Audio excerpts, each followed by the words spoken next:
Hi friends, இன்னையோட 3 days ஆச்சு என் 2 puppy நாலா அண்ட் சுல்தானுக்கு பார்வா வந்து. ஸோ இன்னைக்கு 3rd day, ரிஸ்கான டே. எப்படி இதை கடந்து போகிறாங்கங்கிறத வச்சு தான் நாளைக்கு என்னங்கிறது சொல்ல முடியும். ஸோ பார்ப்போம். இந்த பார்வா வந்து ரொம்ப கொடுமையாக இருக்குது இந்த virus. So I don't know எப்படி இதை நமக்குமே ரொம்ப ஹார்ட் பிரேக்கிங்கான ஒரு வைரஸ் இது. அவங்களுக்கு எவ்வளோ பெயின்ஃபுல்லாக இருக்கோ உடம்புல நம்மளுக்கு மனசில் அவ்வளோ பெயின்ஃபுல்லாக இருக்கும். ஸோ இந்த 3rd day எப்படி கடந்து எப்படி ரெக்கவரி ஆகிறாங்க அப்படிங்கிறத ஃபுல் வீடியோவாக போடலான் இருக்கேன். அண்ட் நான் என்னென்ன ஃபாலோ பண்ணேன் அப்படிங்கிறதையும் பார்ப்போம்.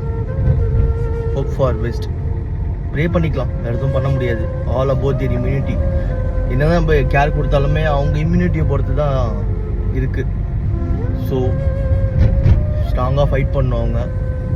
பார்ப்போம்.